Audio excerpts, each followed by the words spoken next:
Сәлем қазақ елі, амансыздар ма? Бүгін кешкі асқа гуляш пісіреміз.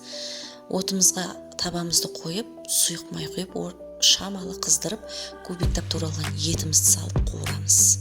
Бөлек ыдысымызға 2 ас қасық ұнымызды салып, қоңырға түске айналғанша қуырамыз. Етіміздің үстінен жуамызды, томат пастамызды, қара бұрыш, тұзымызды салып араластырамыз. Және де қуырып аламыз. Қуырылған ұнымыз дайын болды. Етіміздің үстінен ұнымызды салып, шамалы су құйып, орташа отта пісіреміз. Мен қақпағын жауып қойдым.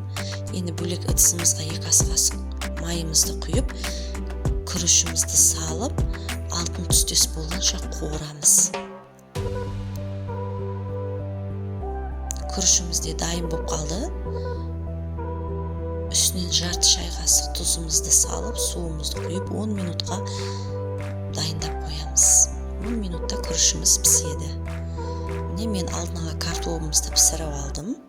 Үстіне 50 грамм май, тұз, бұрыш және 1 пиала сүтімізді құйып, пюре дайындап алдым. Пюреміз дайын. Ыдысымызға күрішімізді салып, пюремізді салып, безендіріп аламыз.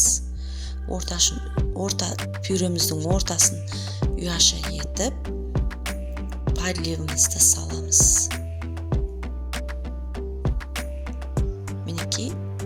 Подливімізді де салдық.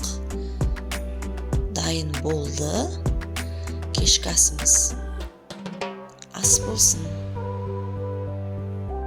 Мен сіздермен қоштаспаймын. Келесі видеода кездескенше.